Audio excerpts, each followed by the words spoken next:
Morning students, today we are going to start a new chapter number 10, gravitation. It's a very interesting topic. वो हम उसको अपनी real life से भी relate कर पाएंगे और उसको पढ़ने में बहुत मज़ा आएगा, है ना। कि हमें पता पड़ेगा कि हमारा अर्थ कैसे मूव कर रहा है, हमारा सोलर सिस्टम कैसे वर्क कर रहा है, बहुत सारी चीज़ें हमें समझ में आएंगी। देखिए, अभी एक एग्जांपल लेते हैं। मेरे पास अभी एक ये इरेजर है ना। इस इरेजर को मैं यहाँ से ड्रॉप छोड़ रही हूँ, तो क्या हो रहा है, वो नीचे जाके गिर रहा है। Why it's going to be happen, है ना। ऐसा क्यों हो रहा है कि वो नीचे ही जाके गिर रहा है ना। A stone dropped from a height falls towards the earth because the earth extract a force of attraction on the stone and pulls it down.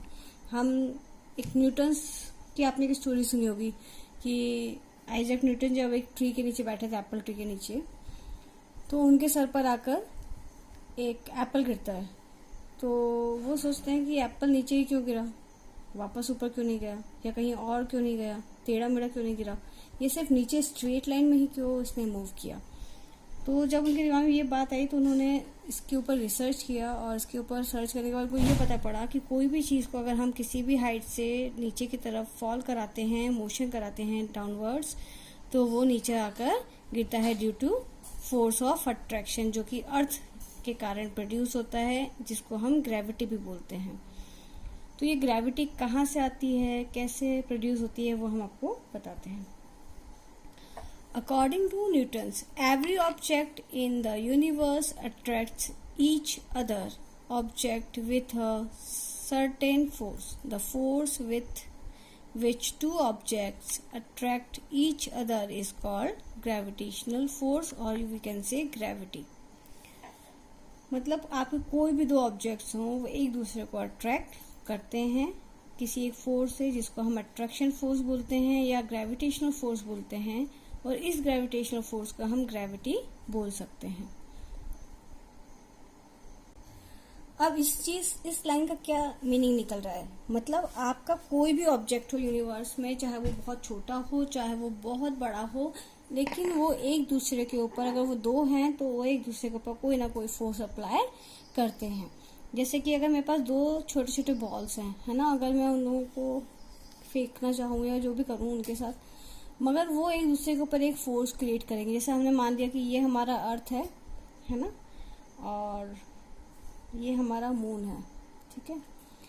अब ये जो अर्थ है और ये जो मून है, तो ये एक दूसरे के ऊपर एक अट्रैक्शन फोर्स अप्लाई करते हैं, जिसके कारण हमारा जो मून है वो आपके अर्थ के आसपास मूव होता रहता है। अब ऐसा क्यों हो रहा है कि हमारा अर्थ के आसपास ही मून मूव हो रहा है, क्यों ऐसा हो रहा है, क्यों रोटेशन में है। या हम कोई सैटेलाइट जब उसको लॉन्च करते हैं, और सैटेलाइट भी हमारी इसके आसपास ही घूमती रहती है ना, इसी ऑर्बिट में या थोड़ा सा ऑर्बिट में घूमती रहती है। क्यों ऐसा होता है, क्यों वो यहाँ वहाँ नहीं जाती, या वो डाउन क्यों नहीं होती, नीचे क्यों नहीं आती। हमारे स्पेस में जब हम जैसे जैसे ऊपर जाते हैं, ग्रेविटेशनल फोर्स जो होता है वो कम होता जाता है, क्योंकि डिस्टेंस बढ़ता जाता है। तो एक हम लोग ये बोल सकते हैं कि चाहे कितना ही छोटा ऑब्जेक्ट क्यों ना हो, वो एक दूसरे के ऊपर कोई ग्रेविटेशनल फोर्स अप्लाई करते हैं। इसका मतलब ये हुआ कि आपका ऑब्जेक्ट चाहे कितना भी छोटा हो चाहे कितना भी बड़ा हो, वो कोई ना कोई फोर्स अप्लाई कर रहा है। ये दोनों भी हो सकता है एक दूसरे के ऊपर कोई फोर्स अप्लाई कर रहे होंगे, लेकिन हम उसको देख नहीं सकते क्योंकि ये बहुत ही स्मॉल है, और वो फोर्स जो ये दो एक दूसरे पे अप्लाई कर रहे हैं, ग्रेविटेशनल फोर्स, वो भी बहुत ज्यादा स्मॉल होगा। अगर जैसे जैसे इसका वेट और हाइट बढ़ती जाती है ना, मास बढ़ता जाता है, वैसे वैसे ग्रेविटेशनल फोर्स की वैल्यू भी इंक्रीज होती जाती है।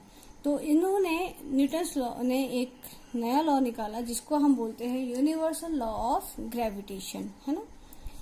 ये मान लीजिए ये हमारा बी है और ये ए है, बी हमारा अर्थ है और ये मून है, ठीक है। इसका वेट, इसका मास ज्यादा है m2 का, और ये m1 है। तो हमने क्या बोल दिया कि हमारे पास ये दोनों जो ऑब्जेक्ट हैं ये किसी डिस्टेंस r पे रखे हुए हैं, और उन दोनों के बीच में जो डिस्टेंस r है वो दोनों कहाँ से काउंट कर रहे हैं, हम सेंटर पॉइंट से काउंट कर रहे हैं। तो सेंटर पर हम देखेंगे तो इसकी वैल्यू हमने बोला डिस्टेंस की r है, आप d भी ले सकते हैं, कहीं कहीं d भी लिया हुआ है। तो इसका स्टेटमेंट क्या होगा, every body in the universe attracts each other body with a force which is directly proportional to the product of their masses and inversely proportional to the square of the distance between them. अब हमें ये directly proportional क्या होता है और inversely proportional क्या होता है, पहले वो समझना पड़ेगा। प्रोपोर्शनल एक साइन होता है इस तरीके का, है ना, अल्फा जैसा। इसका मतलब क्या होता है कि ये एक दूसरे पे जो भी चीज हम बोल रहे हैं, अगर हमने बोला ये फोर्स है ना, हम बोल रहे हैं कि फोर्स है, जो ग्रेविटेशनल फोर्स है वो किस तरीके से काम कर रहा है, तो फर्स्ट लाइन पढ़ेंगे, each other the proportional to the product of their masses. Product मतलब क्या होता है, दोनों को इनटू करना। तो हमने अगर दोनों के मासेस को इनटू कर दिया तो ये दोनों का जो प्रोडक्ट है, मासेस का जो प्रोडक्ट है, ये किसके प्रोपोर्शनल होगा, फोर्स के प्रोपोर्शनल होगा।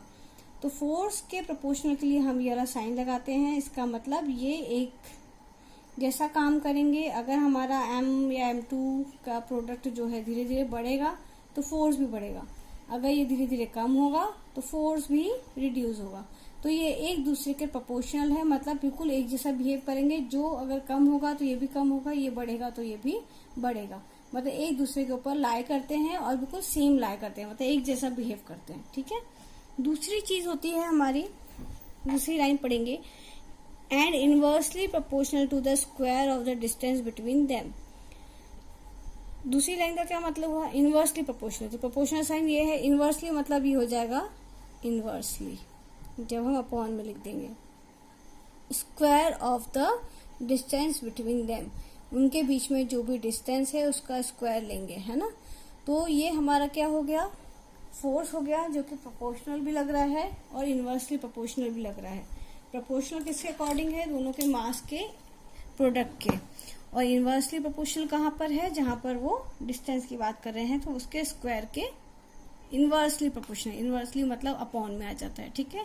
इनवर्स मतलब हम समझते हैं ना, जब भी हम करते हैं s-1 तो ये सब इनवर्स आते हैं, तो ये भी हमारा r-2 ये हमारा इनवर्स है। ठीक है। तो ये इनवर्सली प्रोपोर्शनल हो जाएगा। तो अगर हम इन दोनों को साथ में लिख दें तो क्या हो जाएगा, m1 into m2 upon r square. ये हमारा फोर्स ऑफ अट्रैक्शन हो गया, जो भी किसी भी यूनिवर्स में किसी भी बॉडी के ऊपर लग सकता है। मे बी वो आपका अर्थ और मून हो, या हमारी दो बड़ी और छोटी बॉल्स हो, या दोनों सेम साइज की बॉल हो, तब भी वो दोनों एक दूसरे को अट्रैक्ट कर सकती हैं। उनके ऊपर कोई फोर्स लगता है, लेकिन वो फोर्स बहुत ही कम होता है, बिकॉज उनका जो रेडियस है और जो उसका वेट मास है वो बहुत कम होता है, इसलिए हम उसको आइडेंटिफाई नहीं कर सकते, पर वो कोई ना कोई फोर्स क्रिएट करते हैं। अब इसके आगे हम देखते हैं। अब जब भी हम प्रोपोर्शनल वाला साइन हटाते हैं और इजिकल टू वाला साइन लाते हैं, तो एक कांस्टेंट कहीं ना कहीं से हमें प्रोड्यूस करना पड़ता है। तो हमने यहाँ पे करा जी, क्योंकि ग्रेविटेशन की बात चल रही है, बाकी एज इट इज हमारा रहेगा। ठीक है। तो ये जो है, इस वाले कांस्टेंट को हम बोलते हैं यूनिवर्सल ग्रेविटेशनल कांस्टेंट। ठीक है। तो ये एक ग्रेविटेशनल कांस्टेंट होता है। जब भी हम इनवर्सली प्रोपोर्शनल का साइन हटा के उसको इजिकल टू में लगते हैं, तो कोई ना कोई हम कांस्टेंट लेते हैं, डिपेंड करता है हम कहाँ पर ले रहे हैं। तो यहाँ पर हम क्या ले रहे हैं, जी ले रहे हैं, क्योंकि हमने बोला ग्रेविटेशन तो जी से स्टार्ट होता है, तो इसलिए हमने कैपिटल जी लिया। ग्रेविटेशनल कांस्टेंट है ना, यूनिवर्सल ग्रेविटेशनल कांस्टेंट बोलते हैं इस वाले को। अगर हम इसको बोले कि जी की वैल्यू क्या होती है ना, अगर हम चाहें बोलना कि हमें जी की वैल्यू फाइंड आउट करना है या जी का यूनिट फाइंड आउट करना है, तो जी का यूनिट अगर हमें फाइंड आउट करना है तो हम जी को इस तरफ यहीं रहने देंगे, बाकी सबको इधर ले जाएंगे, है ना। तो जब हम इसको यहाँ ले गए तो एफ के बराबर था, ये आर स्क्वायर ऊपर गया और मासेस जो थे m1 m2 नीचे चले गए, है ना। तो ये हमें दिख रहा है क्या हो गया, एफ से हो गया न्यूटन, आर से हो गया इसकी मीटर स्क्वायर, और मास से हो गया इसका केजी स्क्वायर। तो जो इसकी ऐसा यूनिट बनेगी वो हो गया न्यूटन मीटर स्क्वायर पर केजी स्क्वायर, है ना। तो ये जी हमारी जो है इसकी ऐसा यूनिट प्रोड्यूस कर सकते हैं हम। अगर हमें नहीं आता, अगर हमें फॉर्मूला याद है तो हम इसकी ऐसा यूनिट बता सकते हैं।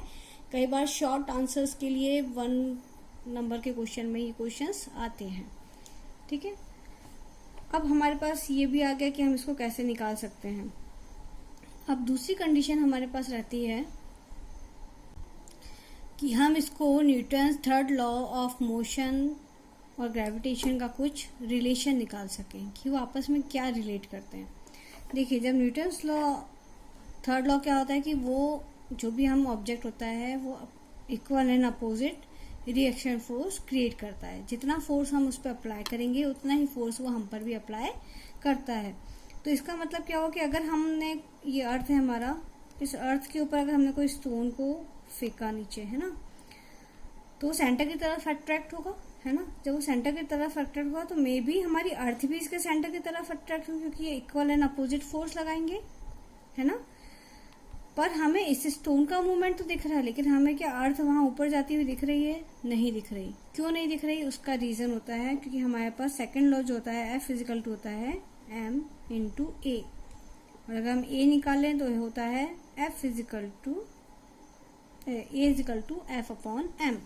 तो ये जो F अपॉन m होता है तो हमारा एक्सीलरेशन के ऊपर डिपेंड करता है। अगर हम इसकी एक्सीलरेशन की बात करें तो इसका मास बहुत ही ज्यादा कम है। मास कम होगा, ये इन्वर्सली है, मास अगर कम है तो एक्सीलरेशन हमारा बढ़ जाएगा। तो इसकी वैल्यू, फोर्स तो दोनों में सेम लग रहा है, लेकिन एक्सीलरेशन की वैल्यू इसमें क्या हो गई है? बढ़ गई। जब एक्सीलरेशन की वैल्यू इसमें बढ़ गई तब क्या होगा? इसमें ये बहुत जल्दी जल्दी नीचे गिरेगा और हमें दिखाई देगा कि इसमें क्या चेंजेस हो रहे हैं स्पीड में, है ना। क्योंकि स्पीड जब चेंज होती है, change of speed upon time के साथ, तो हम उसको बोलते हैं एक्सीलरेशन। तो जैसे जैसे नीचे जाएगा इसका एक्सीलरेशन या स्पीड जो है वो बढ़ती जाती है। और अगर हम अर्थ का देखें तो अर्थ का जो मास है वो बहुत ही ज्यादा है, तो इसका एक्सीलरेशन उतना ही कम होगा, मतलब उसका मूवमेंट उतना ही कम होगा। तो ये हमें मूव होती हुई दिखाई नहीं देगी, लेकिन ये भी इसके टूवर्ड्स अट्रैक्ट हो रही है, मतलब ये दोनों एक दूसरे को अट्रैक्ट कर रहे हैं। क्लियर? कोई भी ऑब्जेक्ट है, चाहे वो कितना ही छोटा हो, एक दूसरे को अट्रैक्ट करते हैं। डिपेंड करता है उनके मास और साइज पर। ठीक है, तो हमने ये पता कर लिया कि एक्सीलरेशन यहाँ पर कैसे काम कर रहा है। अब मैं एक और एग्जांपल लेती हूँ। अब जैसे हमारे पास कोई स्टोन है ना, बहुत छोटा सा स्टोन है, इतना बड़ा स्टोन हमने लिया, मतलब होगा वो 100 ग्राम का, है ना। अगर मैं उसको फर्स्ट फ्लोर से फेंक रही हूँ, है ना, हमारे पास बहुत फ्लोर्स हैं यहाँ पे, ये बहुत बड़ा घर है, 1 2 3 एंड ये 4th फ्लोर से, है ना। अगर मैंने इसको फर्स्ट फ्लोर से फेंका नीचे, यहाँ पे कोई खड़ा हुआ है तो उसको कम चोट लगेगी।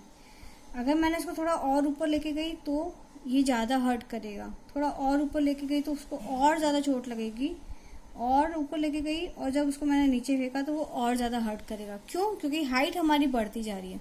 जैसे जैसे हमारी हाइट बढ़ती जा रही है, डिस्टेंस बढ़ता जा रहा है, वैसे वैसे इसका एक्सीलरेशन, मतलब जो चेंज इन वेलोसिटी है वो ज्यादा होगी। जब चेंज इन वेलोसिटी ज्यादा होगी तो वो उतना ज्यादा फोर्स क्रिएट करेगा और हमें ज्यादा फोर्सफुली हर्ट करेगा। ठीक है, तो हाइट के ऊपर डिपेंड करता है कि किस तरीके से हम इसको मूव करा रहे हैं। ठीक है, तो ये बहुत इंपॉर्टेंट टॉपिक है, ये बेसिक्स हैं, आप इसको क्लियर कर लीजिए। इसमें भी इक्वेशन जो आपकी थी, इक्वेशंस थी v is equal to u plus AT, है ना, ये सब आएंगी, पर हम इसको थोड़ा सा चेंज भी कर देंगे क्योंकि ये अब ग्रेविटेशन की बात आ गई है,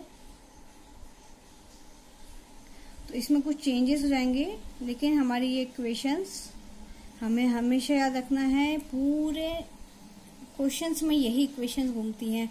और ये जो न्यूटन सेकंड लॉ हमने देखा था, थर्ड लॉ देखा था, ये सारे लॉज के फॉर्मूले भी हमें याद रखना है। इट्स वेरी इंपॉर्टेंट, है ना। आप मेरे चैनल को लाइक एंड सब्सक्राइब करें। इसके बाद में बहुत सारे न्यूमेरिकल्स, फ्री फॉल और इन सब के ऊपर वीडियोस बनाने वाली हूँ, है ना। Thank you.